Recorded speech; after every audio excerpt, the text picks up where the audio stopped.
Lili terakhir di lembar ini, novel karya Pandu Windito dibacakan langsung oleh penulisnya. Mandi.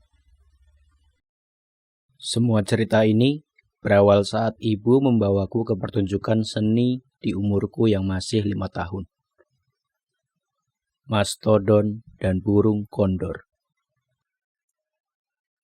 Angin gunung turun merembes ke hutan, lalu bertiup di atas permukaan kali yang luas, dan akhirnya tergantung di daun-daun tembakau.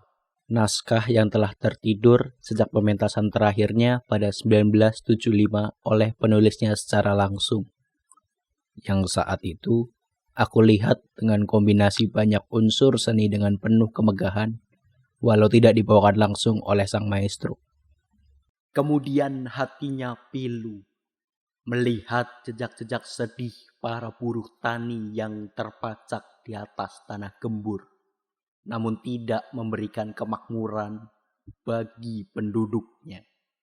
Aku yang awalnya merengek untuk pulang, akhirnya terdiam setelah terpaksa melihat panggung selama 10 menit awal. Wahai tanah airku, alangkah subur lembah-lembahmu, namun alangkah melarat kehidupan rakyatmu. Aku tak bergeming hingga lampu ruangan kembali menyala. Penderitaan mengalir dari parit-parit wajah rakyatku. Mereka mengerjakan usaha, tetapi akan buahnya mereka tidak punya hak memakainya pun, tidak punya hak memilikinya. Dari pagi sampai siang, rakyat negeriku bergerak, menggapai-gapai, menoleh ke kiri, menoleh ke kanan dalam usaha tak menentu. Dari siang sampai sore, mereka menjadi onggokan sampah, dan di malam hari mereka terbanting di lantai, dan sukmanya menjadi burung kondor.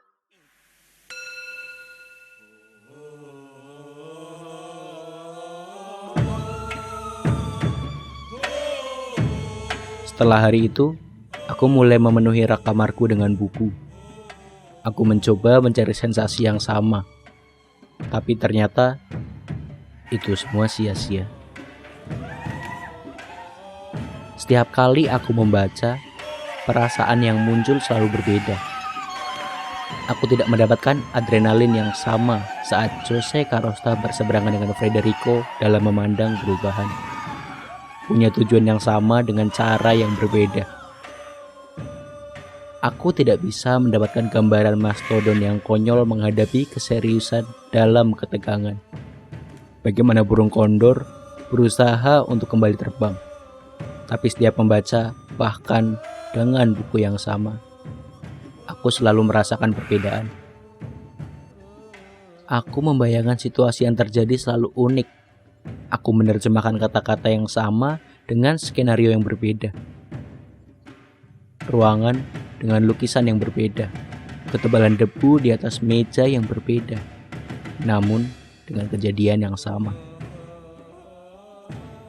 Aku menyadari setiap orang punya imajinasi yang berbeda. 100 orang membaca buku yang sama, berarti akan ada 100 pisau yang berbeda. Ketebalan, ketajaman, bentuk gagang, panjang bilah. Semuanya bergantung bagaimana pembaca menerjemahkan setiap kata yang tertulis. Sayangnya, aku sudah terjebak dalam lingkaran ini. Aku selalu ingin menemukan skenario baru dalam bayangku ketika membaca walaupun sudah tahu apa yang akan terjadi setelahnya. Aku ingin melihat lemari yang berbeda walau tahu akan ada kursi yang dilempar dan menghancurkannya. Aku rindu ke pementasan teater atau puisi bersama ibu. Walaupun bisu, dia tetap masih bisa mendengar dan menikmati sebuah karya. Keterbatasannya membuat hatinya bisa lebih merasakan sastra ketimbang kebanyakan orang. Dia bisa melihat apa yang orang lain lewatkan, mendengar yang orang lain abaikan. Aku tidak malu punya ibu sepertinya. Aku justru bangga dia sangat mudah mengerti orang lain. Karenanya aku kenal teater.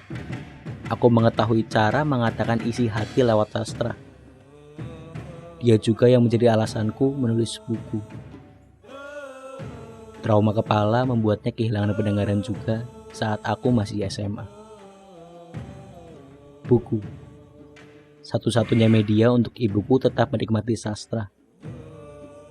Aku tahu pasti rasanya membayangkan kata-kata, dan aku yakin dia akan dan pasti bisa membayangkan yang lebih lagi.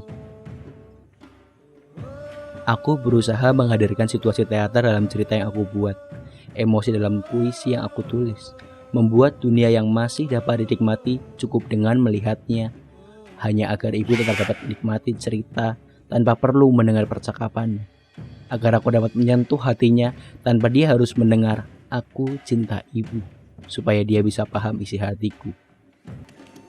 Ibu, satu-satunya alasanku menulis yang kini sudah tidak ada.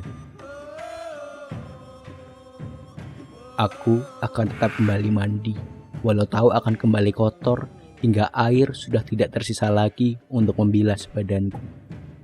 Aku akan tetap menulis hingga tidak ada yang bisa aku tulis lagi, hingga tanganku tak sanggup bergerak lagi.